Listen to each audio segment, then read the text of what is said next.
Welcome to the Logistics of Logistics, a podcast dedicated to exploring how things get places and the people who get them there.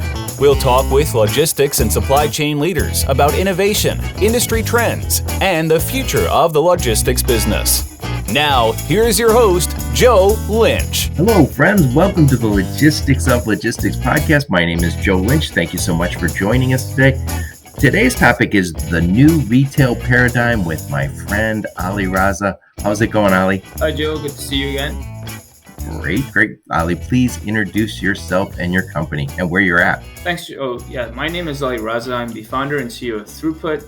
At Throughput, we help companies put material flow on autopilot, starting from, of course, retail all the way to the raw materials. We're based out of Silicon Valley. Today, we're going to be talking about some interesting topics around how retail disruption has been affecting the supply chain. I guess in terms of the background on my side, I could probably add to that. Why we're talking today, of course, is I have a background in both chemical engineering and process simulations. And I worked as an operator all the way to a geomarket manager for Warzone logistics and manufacturing for an oilfield services company. So I'll turn it over to Joe. Yeah. So Ali, I know when we talked last time, you talked a lot about your experience in the oil fields, and you started to realize that the real challenge in the cost wasn't necessarily people; it was throughput. So please give us, and not your company. I know your company's named Throughput, but give us a definition of what throughput is. I think it's a very difficult topic for some people to grasp. Not you, but a lot of people struggle with that topic. Yeah, it was sort of beaten into me for over 5 years of chemical engineering, right? So we ultimately started understanding processes and throughput. I guess, the challenges you correctly mentioned, and we're seeing this more and more in the world, is when demand is very unpredictable and very uncertain, and you can't make sales because of whatever's happening in your industry, the question becomes, well, we still have a bottom line to deliver, so how do we do that, right?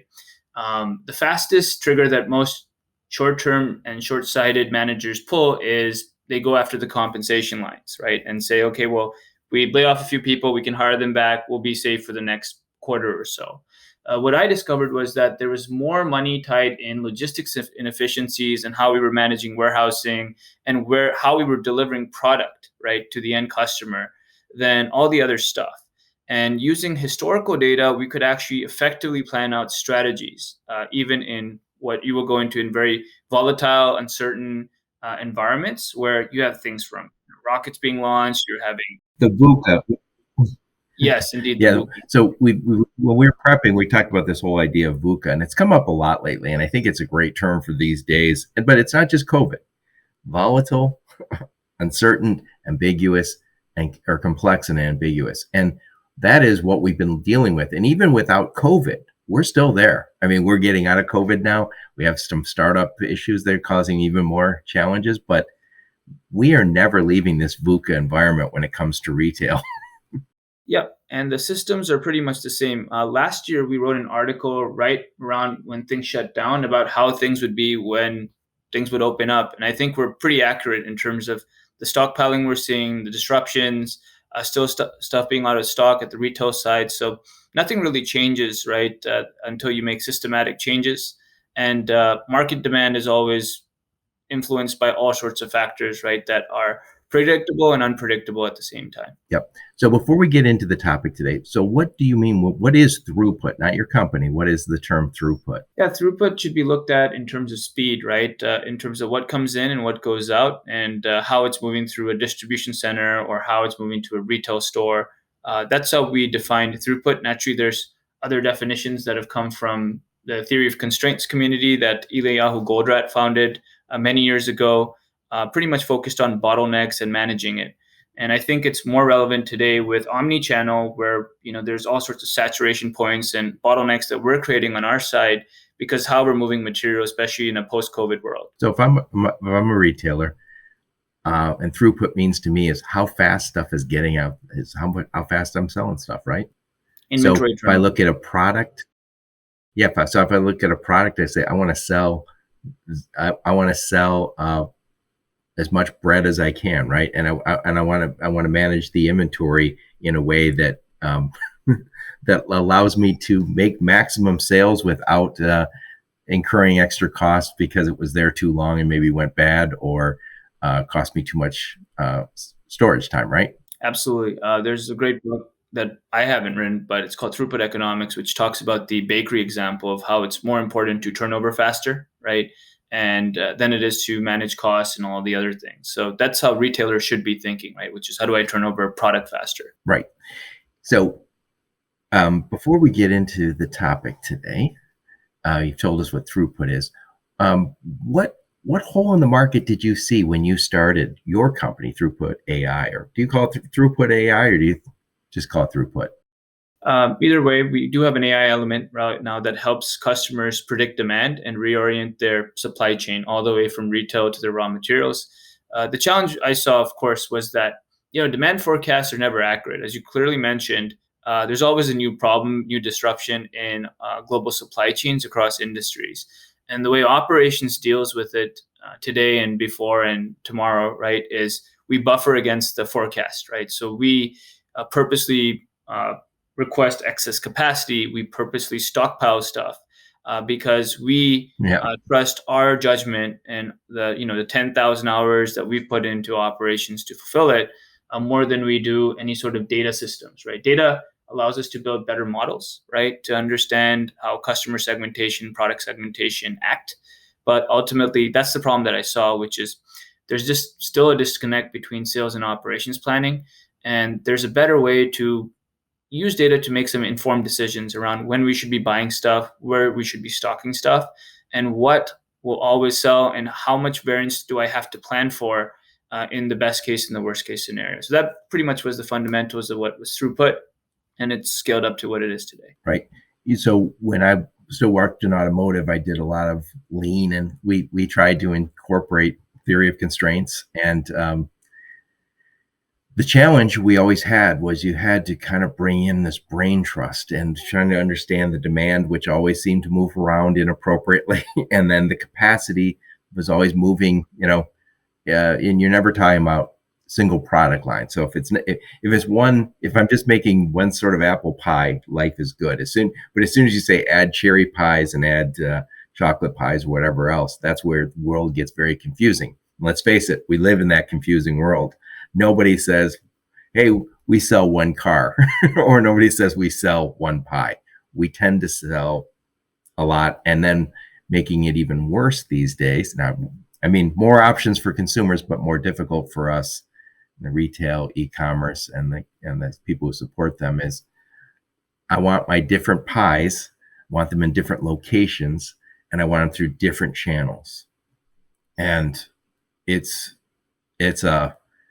a three-dimensional chess game all the time. And what we noticed when I was still in automotive is we never seemed to be able to get all the data in one place to be able to kind of manage that. And then when we did, it seemed like it took not just one individual to say, I'll just enter this information in. It seemed as if we had to get 5, 8, 10 people involved who all really seemed to know a lot to smooth that out. It was very difficult. And what I like about what you guys are doing is you're saying, don't do that. Let the machine do it. That's what Throughput AI's machine does, right? That's what the black box that you sell does, right? Yeah, and what we've learned to do as well, Joe, is to linearize the problem, right? Like you correctly mentioned, the demand is changing, the capacity is changing, the lead times are changing, and connecting all the data sets is one part of the step, right? But ultimately, if you look at it, and most systems today are just checking the in and the out. They're not really looking at how the material is changing in the manufacturing process, or if they're spoiling at the retail center, or essentially how much inventory is being built up and reduced, right? And in terms of drawdown. So what we essentially do is we work with customers to say, look, you don't have to digitize everything. There's existing data on either point. Somewhere in the middle is a bottleneck. It could be on your Omni Channel side, it could be on your manufacturing side. And just picking an upstream point and a downstream point and something in the middle is a good start, right? Versus connecting all the data. And I think more retailers can take that approach to be more proactive in terms of on time in full and some of the other metrics that they track today? So these are the problems we're dealing with. Let's talk about the first. So first up, we got the VUCA: volatility, uncertainty, complexity, ambiguity. That's all the noise in the system, right? We don't really know what to do all the time, and it's changing. And then we have, to your point, Omni Channel. We're not only just, we at one time said, I'm selling this product at a retailer and I have 500 locations. That's a challenge, right? But now I'm saying, not only do I have my 500 retail locations, I'm also selling this through an e-commerce, right? So I have that challenge. And then you brought up OTIF. So when we talk about on time and in full, that's what OTIF means, on time and in full. The challenge is there is, number one, if I'm not on time and in full, that retailer is going to fine me, right? So this is more of the supplier problem. If I don't get it there on time, I'm going to have lost sales. That's bad. I pay a fine. I lost sales. Next, I have my customers potentially sampling my competition stuff. That's bad.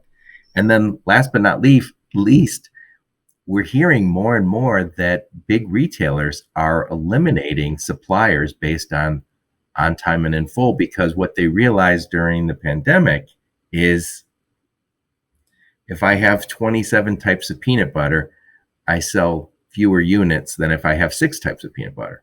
So we're seeing less, we'll see a SKU reduction, which is confusing again, more VUCA. So these are the challenges. And again, you said it, demand's changing, different places, different channels, capacity's changing, especially during our COVID times, and lead times are changing.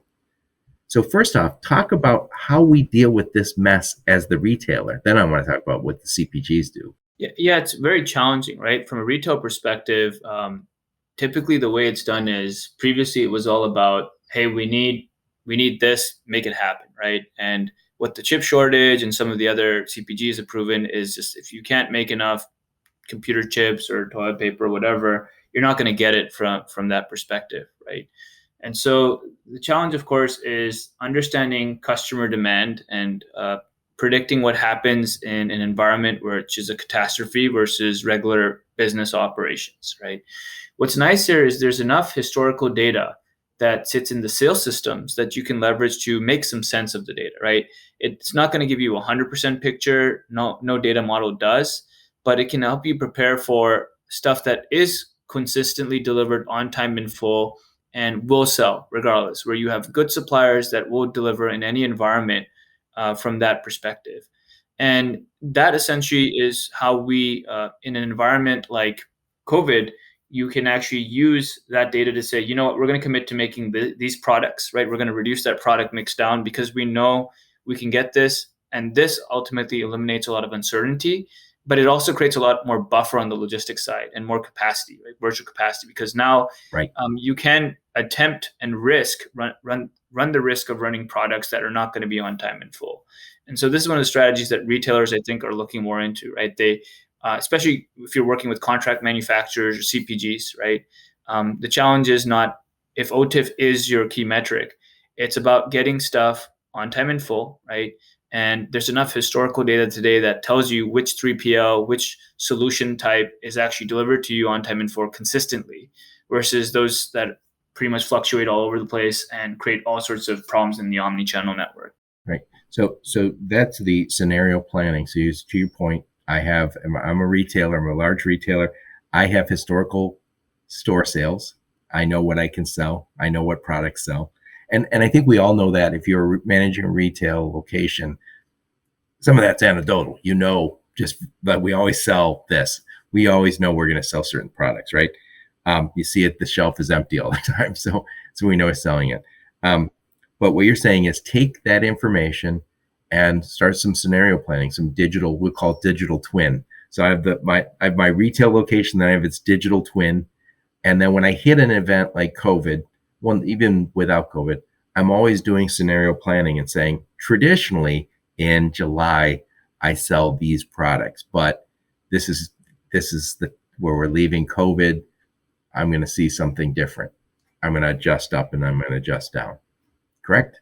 Yeah, absolutely. And a lot of these learnings, right? I know, as you know, I was in oil field for a bit, but a lot of these learnings come from the military environment, right? So if you want to learn how to run an effective supply chain, it's with the military guys, right? And so a lot of those concepts can be moved over to deal with this VUCA situation. But you're absolutely right.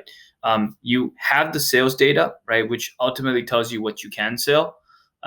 But what you need to tie it back to is your historical on-time and full data and your historical on-shelf availability, right? Because that really puts Right. Because if I can't get it, there's no sense time on selling it. right. So that's pretty much your base case, right? That's your foundation saying that this is my system that works and everything else is variance, right? And so that's sort of the key now, right? Which is many people are just looking at, oh, sales is through the roof. I think at a Michigan wedding, I met someone who said that, last year they were making paper cards, like cardboard boxes, and they thought that they got an order and they thought there was an extra zero on it. So they rejected it and sent it back. And the retailer said, nope, there is an extra zero. Start making boxes, right? And so that's what you can essentially plan for, which is saying, okay, even though they need 10x what they typically need, we're not going to make it, right? Even if we're at 24 hours, 7 days a week production. Right. So we're still talking about this retailer. So they can do this. They have this historical data. They can use the store sales, and then they have to also look at the capacity, what they can actually get. So that's where the on time and in full. If I look and say, I can't trust a certain segment of my suppliers right now to provide on time and in full. So no sense doing scenario. So part of that scenario planning is saying, I can't sell toilet paper that I don't receive. The really nice 2-ply toilet paper in the 18 pack, I don't get that right now. So, well, this was our challenge with vaccines in December, right? Which is some demand scenario planner was saying that we're going to have 18 million vaccines. And if you went back to Pfizer and Moderna, you're not going to get more than 2 million vaccines, right? And no matter what you promise. Yeah, this guy had a magic hat. Yeah. So then that's the same case in retail, right? So you have to understand what your system capacity is, right? Sales will sell whatever, right? That's how sales operates. It's like they're optimistic people. But being able to take the sales data, look at the on-time info and on-shelf availability, and build that entire model from a retail to distribution perspective is a much more effective strategy, right? In terms of what you can deliver from your capacity perspective, and then looking at your products that are selling and making margin or capturing market share for you is that piece of the equation that we actually deliver to the customer, saying, look, you got to focus on the key things that you can cut, right? And that's another thing. You in a chaotic environment, you're not going to fundamentally change how you make things, right? You're going to make take basic decisions, like cutting more, ordering more, stocking more. That's stuff that you can control, but fundamentally going and changing the way how you make ventilators is a big ask, right? Because it just can't be done overnight because it requires a lot of coordination. Right. So when we were prepping, you talked a little bit about getting the stuff to the shelves is great, but not everything is profitable for the retailer. So, so they're buying things, putting it on the shelf, moving it around, and then at some point selling it only to lose money. So first off, how does that happen? And secondly, what can you do about it? There's a variety of factors, right? So the demand is always changing, right? Some things become super hot and, the price surges 10x, 15x on certain things, right? Think of chicken, how chicken's gone more expensive over the last few months, right? And so the challenge is basically when the demand changes, right? And you pretty much, and you're moving stuff that doesn't sell, someone's absorbing the cost. Unfortunately, in the supply chain, everyone is absorbing the cost. And if you're, say, the dollar store, right, you're in a situation where you can't change the price. So your entire supply chain is suffering because of how costs have been shifted, right? So there's all sorts of stuff happening in the ecosystem. It's a very complex problem to describe, but I don't have all the answers in terms of what's happening. But you could tell. So if somebody said, Ali, come into my store and do an analysis and tell me where I'm making money and where I'm not based on all my costs. and you said there's a good percentage of stuff that's on shelves that doesn't make money or makes money. Maybe it made money at Christmas time, but as you said, maybe doesn't sell anything in January, February, March. Now that would be true of holiday decorations or stuff or holiday food, but that's the kind of thing we need to know, because again, these stores have enormous footprints and it's a thin margin business. It would be nice if I could say I can be in a smaller store location and have fewer shelves, but be just as much money because I don't have unprofitable stuff on my shelves. Yeah, absolutely. I think we've gone into it's a completely different level that we've gone into. Is based off of the historical data, we can tell you what's not going to make money before you even order it. So there's enough data today that before you even put in the purchase order. That's what I need to know it. Don't tell me after it's on my shelf that I don't need it. So we've run into the situation, and it's, as I mentioned to you during the prep, it just, you can see just the red in the, we have a visualization that shows you red versus green, which is green is good on time info and red is it's never going to make it. There's just so much product for the historical data just because of how the network is designed and how much it's costing along the line to the retail, which pretty much disqualifies it from ever making it. I remember we did some work with a major vitamin company back several years ago. And what we discovered was that, the retailers had this need to have, I think you still needed to have a 90% shelf life by the time it got there, right? And or something like 50% shelf life, and 90% of the products that were showing up on shelf didn't have it, right? So that's all historical data that if someone had actually looked and said, hey, this is never going to work, that was millions of dollars of product that was never going to sell to begin with. So what I'm saying is that there's enough data today that you don't actually have to look at the purchase level, right? The POS level of what's going on in stores.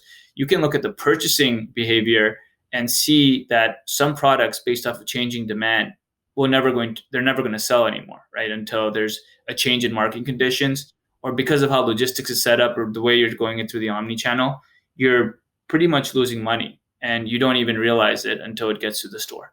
Right. And, perhaps I had somebody else, the people from Lineage Logistics, they do a lot of cold chain. They're on my podcast, and we're talking about sustainability. And one of the things that they said the most wasteful thing we do is have a product, let's just say bread, go all the way through this enormous supply chain and then throw it out.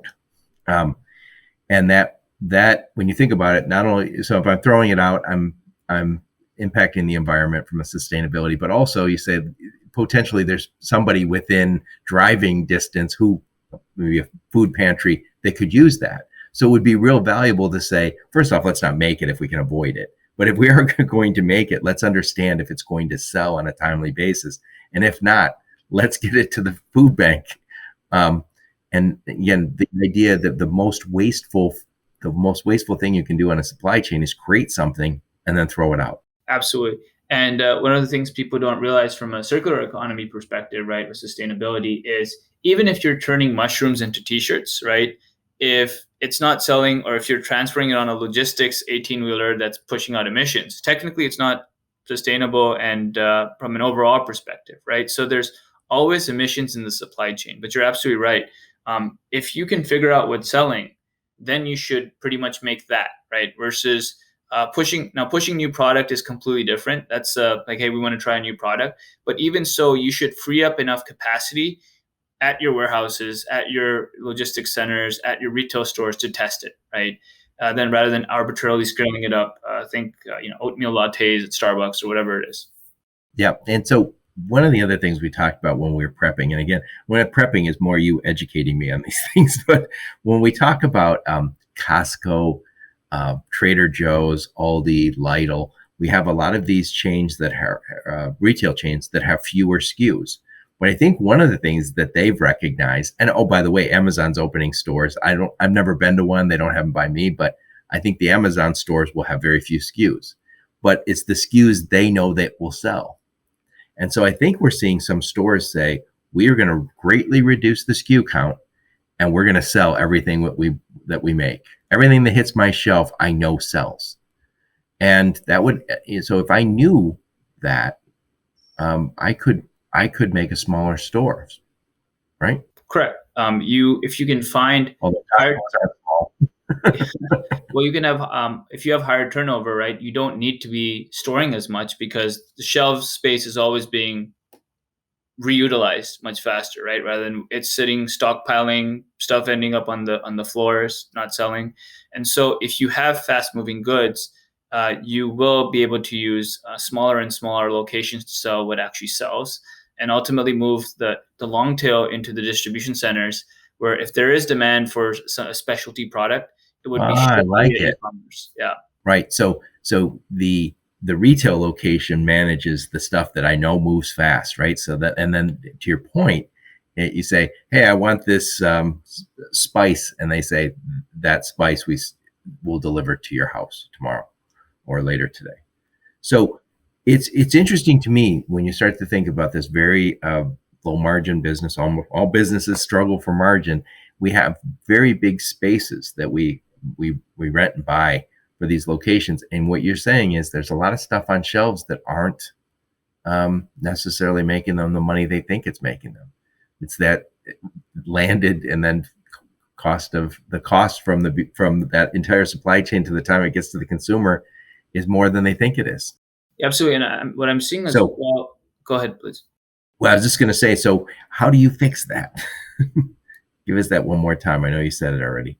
Yep. So on the retail side, you ideally want stuff that is clearing off the shelves faster, right? Because it also helps with cash flow generation, right? In low margin businesses, if you have faster inventory turns, you're going to generate more cash, right? I think Amazon figured this out many years ago, but now they're getting into the retail stores, and I think the play there is to pretty much prove it at the last mile now, right, or at the consumer level, and then moving stuff back into distribution centers that doesn't sell. Now, what I'm also seeing in the international foods goods market, right? So think of stuff that comes from India or the Middle East. I mean, these are spices, right, that are not typically fast moving goods. I'm seeing that there are new business models where instead of having these retail stores that are selling just, say, Japanese products or Chinese goods, they're going the distribution model saying, hey, we can centralize this. And we have a very niche market of people who will pay for this sort of, I don't know, chicken tikka masala or something. And that is a more effective margin business than actually having retail stores that are selling it, right? So it makes sense that you want faster moving goods on the shelves that are moving, right? Milk, cookies, bread, right? And what doesn't sell should be shifted a little bit back, yeah, unless it's new product introduction, right? So the retailers you work with, you basically have a digital twin, and they're able to kind of use your system in a way that tells them, hey, order less of this and more of this, and don't ever order this again. Yeah. And furthermore, don't get more trucks, because this is kind of a huge paradigm shift, which is what ends up happening is people, when they see a surge in demand and they need to move more stuff, they end up ordering more trucks, right? Saying we need more capacity for trucks, manufacturing, retail, everything. And if you go downstream all the way to the retail shop and say, guys, what are we actually selling? And you work backwards, not only do you free up tons of cash, tons of capacity, but you ultimately don't need as much in freight. And this can be huge right now, where spot buying containers is very, very expensive, right? And our pitch is, if you're moving stuff that doesn't sell, what's the point, right? Figure out what's actually selling and then move that, and that pretty much solves the entire freight problem, cost problem, all that. Now, there's a company who figured this out many years ago in manufacturing. They tried to move towards single piece flow, and they're closest to it, which is Toyota, right? It's the same concept of reducing the product mix that you talked about, linearizing the supply chain as much as you can, which will increase the throughput and the speed of delivery and improve the on-time in full. Yep. And what's cool about, getting back to the Toyota model, one of the things that they are very predictable in their production, and they say we're going to sell every last vehicle, and they don't have to have tons of options. They just say, look, we're going to sell we know it. What's interesting is the big three, the domestic, always had a little different mindset, which was, we'll add tons of options, and we'll be able to, if you want it, we'll get it for you, right? We'll build that specialty vehicle. And it was good from a consumer perspective, but it was very difficult to manage from a throughput perspective. And I think you'll see more and more companies adapting the Toyota product. Well, anybody in manufacturing has adopted the Toyota production system or TOC, but that's another rat hole, another day. So what you're able to do with these companies, scenario planning, you've got historical data. I'm going to have this digital twin. I'm going to do all this different scenario planning with the goal of, maybe I have a goal of, I'm going to, increase profitability, get rid of things that are slow moving or not selling at all, and run a good business. So let's talk about the CPGs, the consumer packaged goods companies, the big companies that sell to the retailers. They have a whole nother list of challenges. So they have this whole supply chain that they have to work with. So they have to, give their demands, right? And then they are being judged by on time and in full. So, and they're battling the same VUCA environment that the retailer is. They have a supply chain that is potentially, during COVID, decimated, and they're being fined if they're not on time and in full to the retailer. They potentially lose sales if they don't get their product to the shelves. Customers start sampling their competition, very bad. And then ultimately, the retailers might say, you know what, Ali, Joe, we don't like you anymore because you don't meet my on time and in full. We're no longer working with you. So they have enormous problems. What can you do for them? Yeah, one of the challenges with the big CPG companies, right, and we sit on an enormous amount of data for some of the largest companies in the world, right, is they're just not nimble in their decision making, right? So for them, it's actually easier to make more and just push more and just hope for the best, right? Which I'm not saying is their strategy, but the business operates on and this is kind of the disconnect with the planning systems and the execution, right? Execution happens on a daily, even hourly basis, right? The planning systems are trying to overcorrect for the next 3 to 6 months. And so on the CPG side, the value prop is, again, freeing up capacity, right? Which is you need to have enough buffer capacity on the manufacturing side and distribution side to deal with the variance, right? And you need to also focus on products. First of all, you can't supply everything, right? That's one of the big takeaways, right? You have to figure out which products you can get on time in full, you have good distribution and performance with, and low reject rates with, to continue supplying that product, right?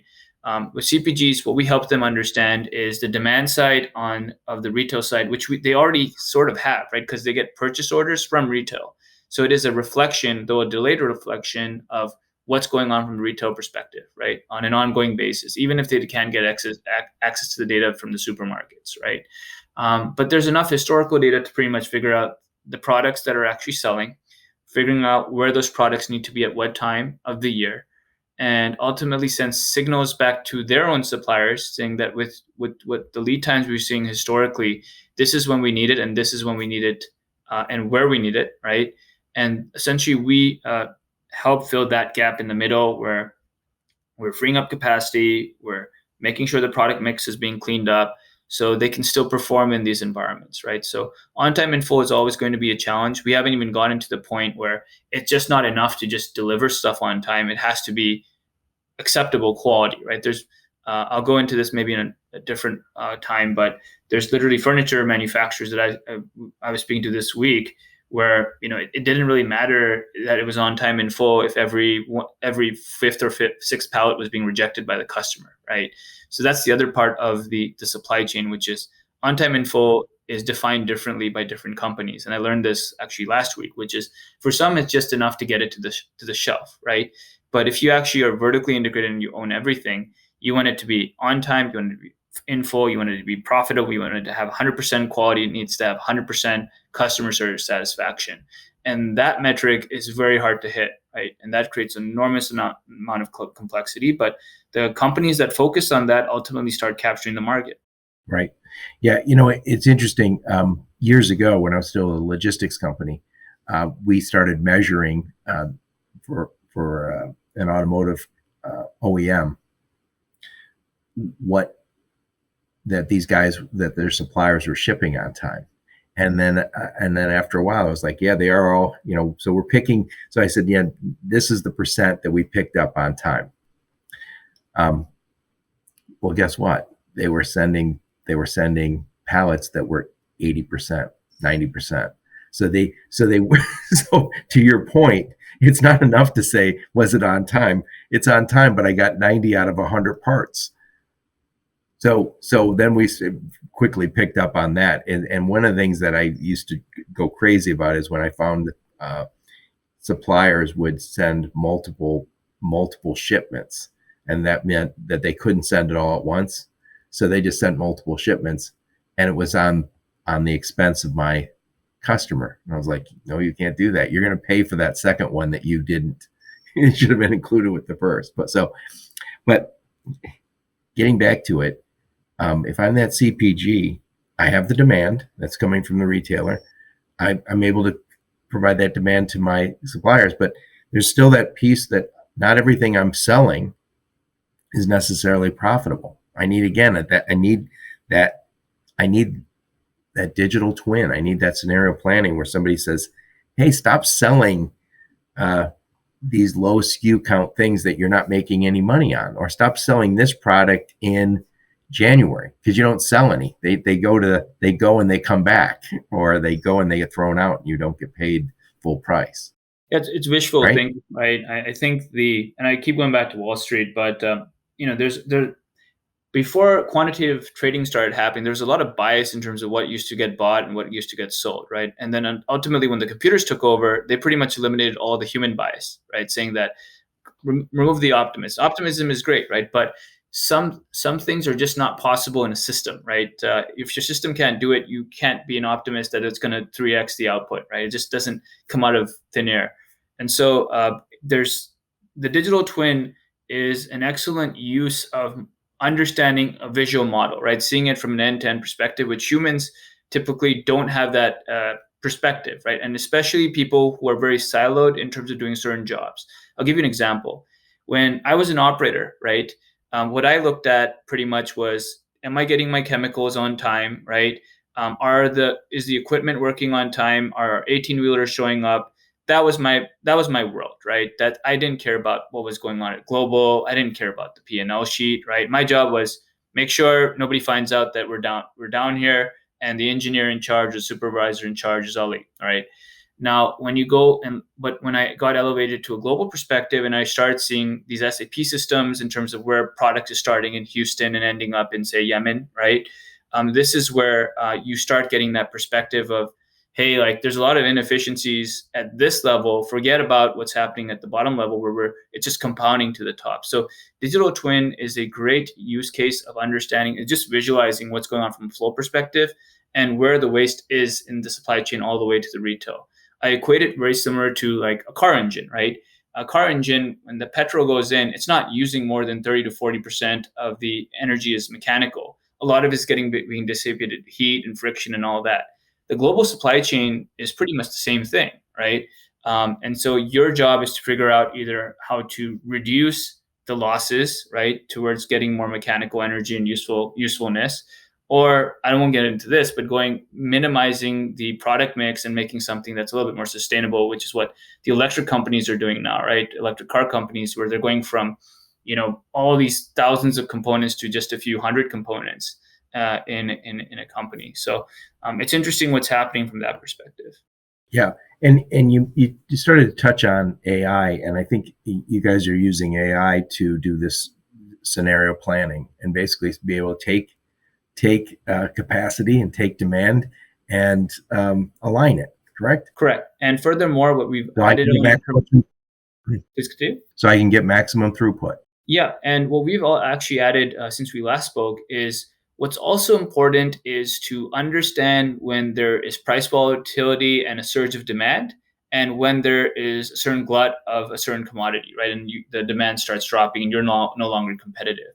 So what's nice with the historical data is it can be used as a base case to start seeing patterns that might be emerging or trending to say, hey, we're in a surge environment, so we need to start picking up on orders, right? Or it's dropping and the price is adjusting, so we should be cutting back on orders. So this is what we've actually developed in the meantime. Previously, the AI was just saying this product belongs at this place at this time, right? Pretty much solving like a chess, like you mentioned, a three-dimensional chessboard. What we're now doing is a lot of the customers that we work with, especially in commodity markets, right? They have certain competitive advantages, like they can make during the rainy season, right? That's one thing that comes up, or they can sell when other people can't sell because of how their channels are. So this comes to using AI to capture market share, right? So this is where AI can use real-time data in terms of what the market trends are, confirm it with the historical data saying, hey, this is happening again. We're 90% sure it's happening again. It's deja vu. This is the opportunity. This is the play, and adjust that in time. Right. And one of the things that, people are more and more talking to me about AI, and I've read a few books and I'm trying to understand more about it. But one thing I've learned about AI is it doesn't always react. The answers it comes up with are sometimes very counterintuitive to what you and I might have come up. Well, maybe you're probably living with that AI, Ali. You probably think like it now. But the answers it comes up with are not the answers that you and I would come up with pencil and paper, or doing our calculations. Am I correct to say that? Yeah, absolutely. Because if you think of how we think, we're a little bit more linear in our thinking, right? The way we solve problems is we will solve.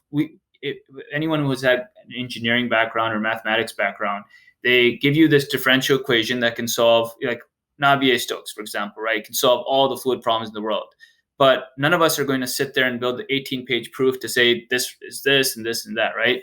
So we tend to linearize problems, saying we set our constraints, like saying, okay, the fluid can only move in this direction, right? Or things like that.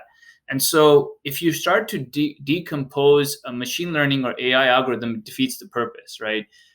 And we can learn from industries that have successfully used AI, like advertising and hedge funds that pretty much buy and sell potatoes as well, right? But at the options level. And what's nice with them is they have instant feedback, right? Either the price goes up or the price goes down, right? With supply chains, it's a little bit harder because you have to have the entire cycle complete to see the impact on the P&L sheet. So this is definitely the challenge with AI, right? Which is too many people focus on decomposing it down to the nitty-gritty and saying, okay, this is how it's coming up with it, where the opportunity is to isolate and act, right? Which is, okay, we are going to make a change on this production line and we're going to see if it worked or not. So I think a lot of people are getting stuck with the how and the why and talk me through this or walk me through this. And it's the same challenges that in the 1980s, the hedge fund guys were getting, saying that, well, why is it telling us to buy gold right now, right? Why is it telling us to buy more petrol when petrol is not something that's attractive for the rest of them? So it just, that's the challenge, right? Trusting the AI is there, but it's seeing things, right, that you might not be. It reminds me when I was a design engineer back in the 80s. We would draw cars, right? So we had big drawings, blueprints, right? And then when we moved to the CAD systems, and they were very expensive and very bulky, and there were a lot of them on the mainframes initially, but they were extremely powerful. And one of the things is none of us truly trusted what the CAD systems would create. So we would always print things out and then be measuring them and then kind of doing the cutting sections and kind of looking through and saying, okay, I guess the CAD system knows what it's doing. And it was funny because, of course it did. But and I think, but with what I've learned about AI is it comes up with counterintuitive. It comes up with answers that humans wouldn't, but they are the correct answers. And again, they are running thousands, if not millions, of scenarios on what's the best way to get throughput. In your case, I mean, that's what your AI, that's all it does. It doesn't bet or anything, does it? We talk about football season if it does betting.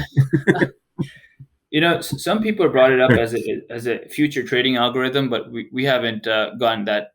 But you're right. I mean, there's enough historical data that we can see what's going to happen from a systematic perspective, right? Because some things we know is just not going to work, right? And we know from that digital twin applied, putting an AI layer and predicting what is more likely to happen, because if there's a roadblock at the end, there's a roadblock at the end, right? So some things are very predictable and you can bet against it or bet for it, but we're not a betting platform yet, right? So, but like you said, there's huge opportunities in AI. It's the implementation and trying to figure out what it's saying that's hard, right? But what I explain to customers is, if you have one of the things that people are trying to do is build the perfect AI model, which just does not exist, right? But what we try to convince customers is, even if you have just the sales data, the on time in full data, and the on shelf availability data, right? If there's variance in those three inputs, there's variance across the entire supply chain, right? Because there's bullwhip effect, there's an echo effect, and you have a problem. Because if there's variance, there is a problem somewhere. That's the tip. I did a podcast with Andrew Lynch from Zipline Logistics, and I think we said on time and in full, it measures kind of the tip of the iceberg, right? If you're consistently not able to do that, it's not because of the scorecard; it's because what happened in your supply chain. So what I like about what you guys are doing is, you can take all this demand, the demand data, and you can historical data for capacity, and say, I can maximize throughput, which is what we're all trying to do. And you can, because it's AI, you can adjust that. It can adjust, I'm assuming, instantaneously, where us humans would have to really struggle to make those adjustments without it. And the key is around lead times, right? So what I tell people is that the AI can tell you what to do, and if you have enough lead time today to fix it, give it a shot, right? A classic example of what just happened with the Suez Canal, right? If you had enough lead time and you were a retailer and you figured out, hey, my ship is going to end up going through the Suez Canal, and I still have 1 week to reroute and go across a different channel, you basically change the future, right? And that's what we show to customers, that, look, there's another channel to get your product here.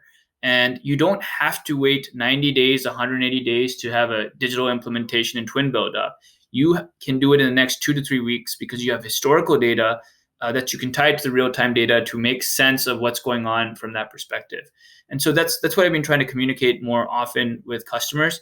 Everyone wants real-time data, right? Real-time visibility. Coming from operations, I don't want to react real time, right? It would create all sorts of paranoia as a supervisor, where I'm looking at the demand and suddenly, cotton prices spiked up. So I'm not going to just be like, oh, I'm not going to buy cotton, right? And then by the end of the day, cotton prices are all the way down again. That doesn't mean, okay, let's go buy cotton, right? So what I'm seeing in operations, right, is the challenge is that they want to understand demand better, and they want it from the source, right? They want it from the downstream source. They don't want it from their end customer. They want to look at it from the consumer side. And they're still going to operate with their production schedules and their delivery schedules, but just having that information more upstream to them really helps, without a chain of communication, right? That might be distorting it or not communicating it effectively. So there's a lot of opportunity that AI allows you to do, right? It's not the complete model, but it allows you to look at the data and say, okay, I've seen this before, even though this AI is not a complete model. And based off of the data I'm seeing, I'm going to make this decision, because I remember seeing this 5 years ago in a military location, right, where I was a supervisor. And now I'm here at one of the largest CPGs of the world, and it's the same. I'm seeing the same thing. So I'm going to make that decision. Yeah. Well, I think when we talk about the new retail paradigm, we know things are changing. We know even without COVID, things are changing. We're going to start selling through different channels.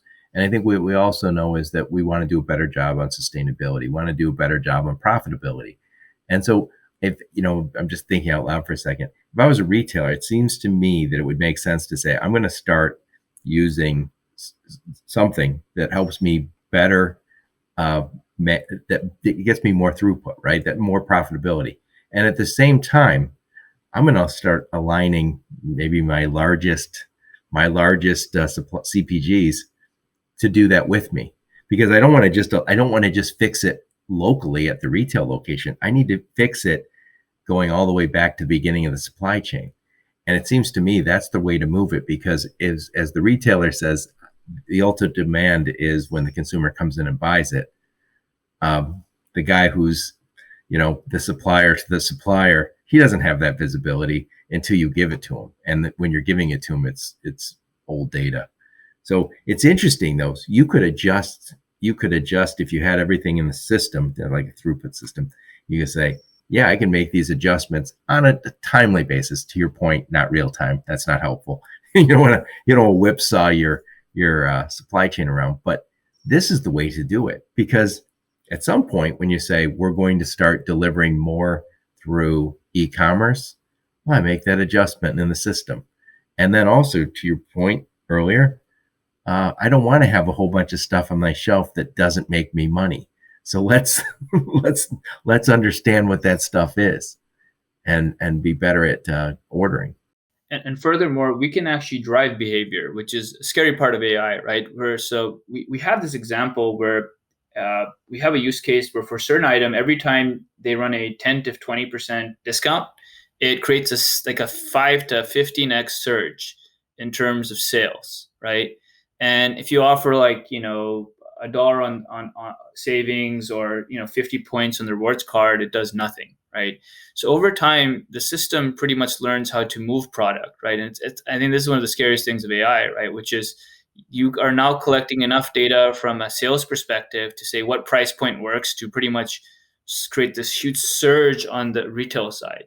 And this is also the thing that retailers can actually use today. And our system does this more recently, where if you have the marketing campaign data and the holiday data, we can pretty much create a scenario where people are pretty much picking up product because we know they react to a certain price point more often than not on a certain day, right? So I think that's what's getting scary with the AI side of things, which is in ad engines, they basically have optimized the clickbait, and before you even type something into Google, it's already populating it now. It's just it's insane, right?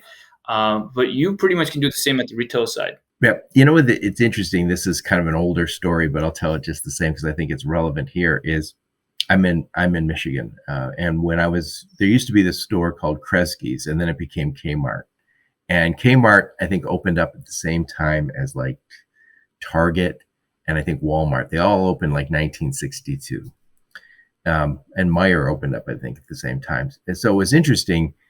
All these stores popped up. So Kmart, they're famous for these blue light specials. I think Kmart is gone now, right? Yeah. I think they're officially gone. They merged with Sears. Mine shut down across the street, so they're definitely gone. Yeah. But what was interesting is they'd have these blue light specials, right? And so the blue light special, everything was, these products are on sale. Across town, well, at that time, Walmart was only in the South, but Walmart never did sales. They were always everyday low prices.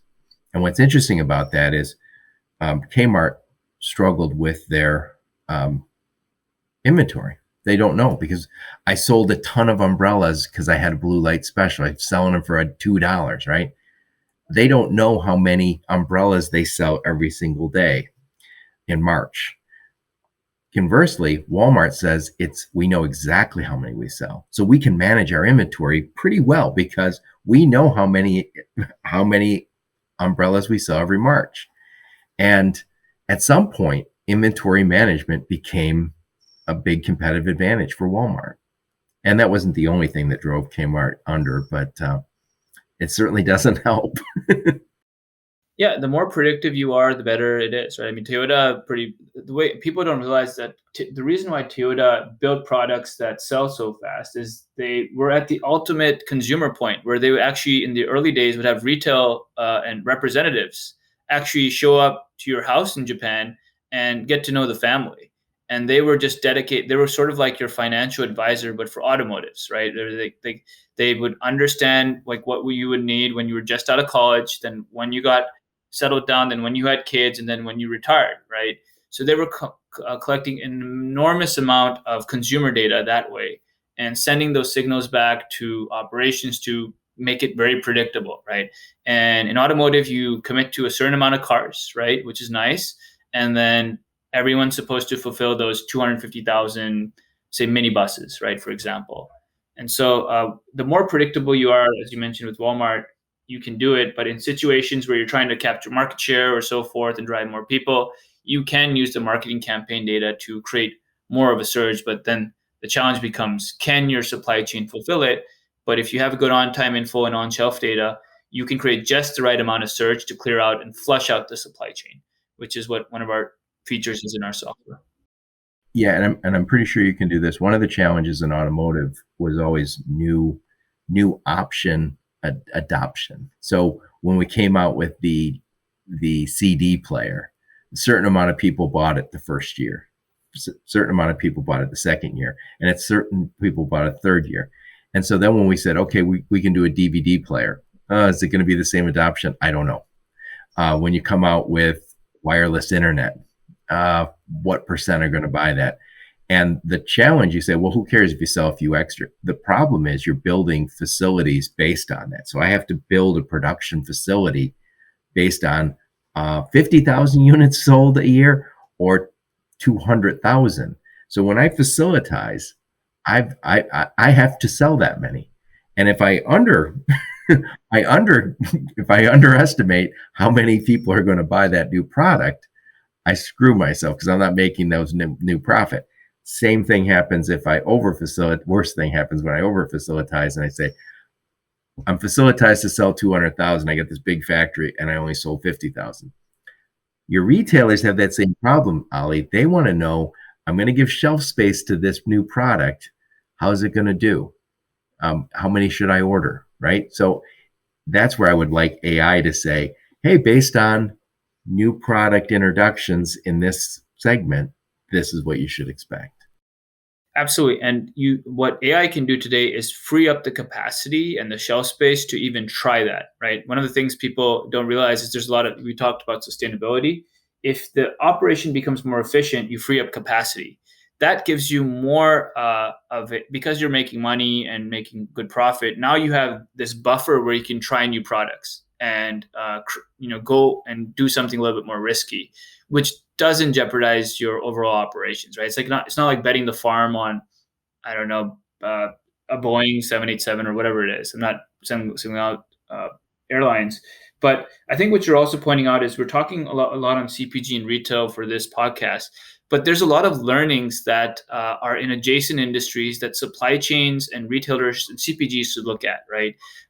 Automotive has all sorts of world-class philosophies like lean and theory of constraints. And we made all the mistakes over there first. Yeah, and then military and oil field have some of the best logistics and supply chain experience in the world because they have to get products to places that you didn't think you could get products to, like sub-Saharan Africa, offshore off the coast of Dubai. These guys know how to move stuff, right? And where there isn't infrastructure, right? And so a lot of that learnings can now be picked up by the big CPGs and the retailers to say, well, how is the military doing it? How did Toyota and theory of constraints and these guys optimize their operations? And how can we move it into our space where there hasn't been as much of a focus because we've been focused on demand generation, right? Which is this is one of the challenges I'm seeing with a lot of tech companies here in Silicon Valley that are now going from the digital world to the physical world. They know how to create a surge in demand in VR hardware and AR hardware and home improvement, but their supply chain is all contract manufacturing, right? Besides Apple, of course, right? So the question becomes is we can create demand, but we have no idea how to supply it. So there's these back orders for the next 1 to 2 years of products that are not going to be fulfilled because they haven't figured out the supply chain part, right? So what are you going to do? Are you just going to pre-book and wait for it? It allows you to have a little bit more cash on hand, which is great, but they are still figuring out their entire manufacturing and supply chain process. Yep. So Ali, we've gone all over the place. I'm going to try and summarize this a little bit, and then I want to get your final thoughts on this, and I want to wrap this bad boy up. So we talk about this new retail paradigm, and VUCA is here to stay. And that's that volatility, uncertainty, complexity, and ambiguity that we all have to deal with. That's just part of that. That will always be there. And I think it's increasingly difficult now that we're talking about, I don't know if Omni Channel is an old-fashioned word, but we're going to sell through multiple channels, on time and in full, and shelf availability, all is important. And I think what you said throughout is think everything on the retail, we know not everything on retail shelves is even done profitably. So we're making a lot of mistakes on that retail level. I shouldn't say mistakes. We've got new information that we can now use to say, not everything on that shelf should even be on that shelf, right? And that those challenges get pushed to the CPGs. They're dealing with this demand. They're dealing with capacity issues of their own. Lead times are changing. And what you're getting to is we need a tool, and that's what you guys provide, that allows us to align capacity and demand, demand and capacity, and maximize throughput. And it's a system that allows me to do that. I don't have to do it manually because I probably couldn't. and I can do lots of simulations. I can check out any different scenario. So when COVID hit in March, I could do a whole bunch of scenario planning. What's the worst case? What's the best case? I can start to have real data to direct me on my decision making. I know I missed most of it. Please add your 2 cents there, Ali. Yeah, absolutely, Joe. And you're right. We went all over the place. Well, but I think what the key has been is that there's so many industries to learn from and move things over to. And ultimately, if you look at the problem we're solving at the most fundamental level, it's moving water through a pipe, right? So ultimately, if you can simplify it to that sort of analogy, right? You know what the inputs are, you know what the outputs are, you know what the mechanics are getting there and the valves and all that stuff, right? And just starting to build a model that looks similar to that. And I know the ERPs of the world were supposed to do this, right? But they don't do it from a dynamic perspective as well. That's pretty much where retailers need to be thinking, right? Everything is connected now, and it's not enough to say we want this, right? You have to be able to separate with the data, and you can do it, the VUCA from the non-VUCA, right? Just what is the norm and what is the variance. And by doing that, you know what your base case is. You need to know what you can always provide. You need to adjust your business to make sure from what you can always provide on an on-time and full perspective makes you money, right? Keeps the lights on, prevents you from shutting down operations and so forth. And all the VUCA stuff is the variance that you need to prepare for in terms of, okay, there's scenarios that we might run into this. What's the worst case? What's the best case? And if this is the situation, how do we still fulfill the demand and not miss out on an opportunity, right? So I think that's where data can help. Many people think it's all chaos. I don't think it's all chaos. I've seen environments that are far more chaos oriented, which nothing's predictable, right? Like the weather's not predictable, like how the boat's moving is not predictable.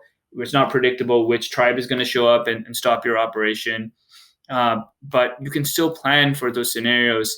And I think this is what military and oilfield does. They have so many mitigation measures in place that I think retailers should start looking towards as well, right? Because they're going to have to work more effectively with their distributors and their suppliers. And if that requires consolidation to improve the throughput, that might be the strategy, right? Until a future time where you can offer 46 different types of peanut butter because you have the luxury to do so, right? And you are moving towards more of a custom model where you're trying to attract all sorts of customers. So there needs to be an expansion and contraction in terms of your strategy for retail. Right. And, you know, when you mentioned some people say it's all chaos, you can predict nothing. But one of the things we do know is there are retailers who are starting to adopt this, and they are going to have an advantage. So it's not, you know, what I say a lot on this podcast is there's haves and have-nots. There's people who are going to have the tools that allow them to be more profitable, to make better decisions. And there's people who are going to say, throw their hands in the air and say, I can't do it. It doesn't work. And we're seeing it. And again, we're starting to see that if I were to tell you 10, 15 years ago that you'd see a whole bunch of companies in the market, retail market, groceries, with fewer SKUs, you'd be like, no, everybody's going with more SKUs. They want more. They want to provide us with 80 types of peanut butter because 45 wasn't enough, right? No, they're not doing that anymore. And it's interesting. I shopped at Target a few times in the last year. Target has a very small grocery area, but you know what? It's more or less everything I need. So I'm like, yeah, it's kind of nice. It's small once I get into that part of the store. So I look and go, yeah, I'm not against a smaller market that has everything I want. That's a better deal for me. Anyway, Ali, let's wrap this bad boy up. Tell us a little bit about what's going on over at Throughput AI. And then I know Anita also wanted us to mention you guys made a list, I think, of what was it? A food list. What was that list you made? Yeah, so what's nice, Joe, is we're getting more recognized in our fourth year of operation, right? We recently made a couple of lists. We were selected as a top green provider by Food Logistics Magazine, which is often reserved for Top what?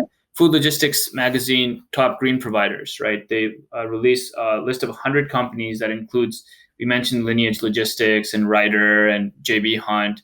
And somehow this year, Throughput was on the list. So it's nice to get noticed for our work.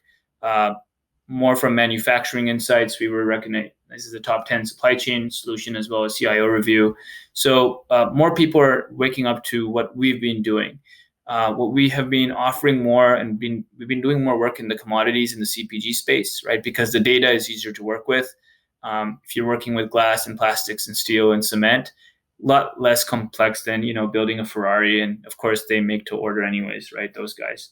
But there's a lot of opportunity. What we've been coaching operations to do is be a little bit more data driven, right? I didn't become data driven until I had the whole picture, right? That's as a geomarket manager, when you can build and see what's going on from point A to point B, that's when you can really start driving value in your supply chains. So we have some incredible updates. We're working closely with private equity backed groups, right? Family owned businesses that typically tend to be more vertically integrated, and they care more about their own money, right? And so we've been helping customers triple inventory turns, right? We've been helping them reduce millions of dollars of working capital. And when you reduce that much money in inventory, that's essentially slowing down stuff that is actually selling, that moves fast, right? Rebalancing the flow. It creates all sorts of possibilities in terms of buying new equipment, buying more digital solutions, right? We're helping customers use their data to free up money to invest in more digitalization and more CapEx. And this is where we're moving the world towards as well, especially on the retail side. It all starts on the retail side. That's one of the things that currently we're working more in a pull economy around the world versus push with new products, right? And so using that data from the retail side, starting with that planning group in retail side and working backwards to manufacturing operations where we all lived and breathed before Throughput, is creating that great offering where you have an analytics tool, but you're actually acting on it, right? You're actually influencing the material flow and the supply chain flow. And it's creating a huge sustainability angle as well, right? Which is when you're not making plastic bottles that aren't going to sell, you're basically reducing the carbon footprint of plastic, right? If you are making the same amount of output, but using AI to figure out which products need to be at which machine at what time, or which shelves should be storing what product at what time in distribution and retail, you're reducing emissions, right? Because trucks are not moving stuff, you're not running machines or engines. And so there's a huge play for AI on the sustainability side that we're working more towards with the ESG centric companies. So a lot going on in Throughput. Always a joy to sit down with you and give you the updates of the world that we see.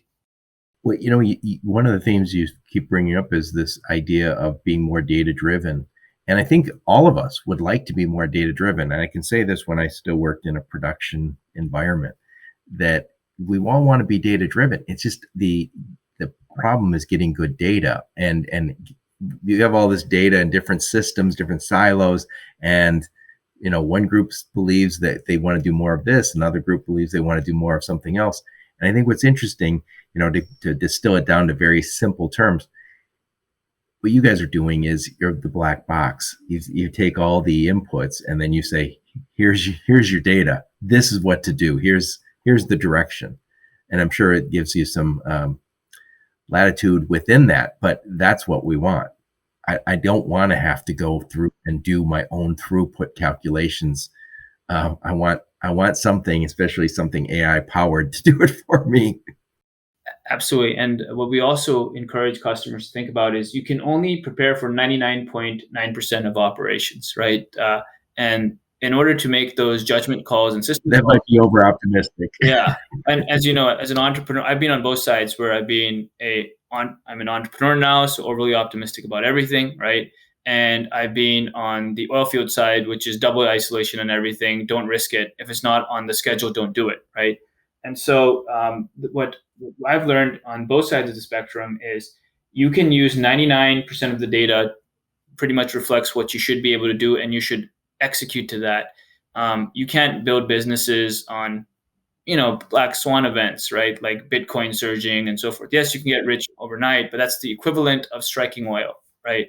And there's a more systematic way to do it with data, connect it, and prepare, right? It's all about preparation and having options when you're in the execution environment to make smarter decisions, right? And I think we can all be data-driven in even areas where we're not collecting data at a high frequency, where we don't have IoT devices on everything, because we're always capturing sales data. Every business today is tracking what they're selling, right? And they're tracking what the inputs are in terms of what are they ordering. And that's a great starting point before you get into all the nitty-gritties around quality, on-time in full, all the things that have VUCA associated with it. All right, Ali, what I'll do is I will add a few links. I'll add a link to Throughput AI in the show notes, and I'll put a link to your LinkedIn profile, and maybe I'll even get some of those lists that you made and put those in the show notes. And if anyone wants to reach out to you, they can reach out to you that way. Thank you, Joe. And if you want to reach out to me personally, Ali@throughput.ai is how to find me.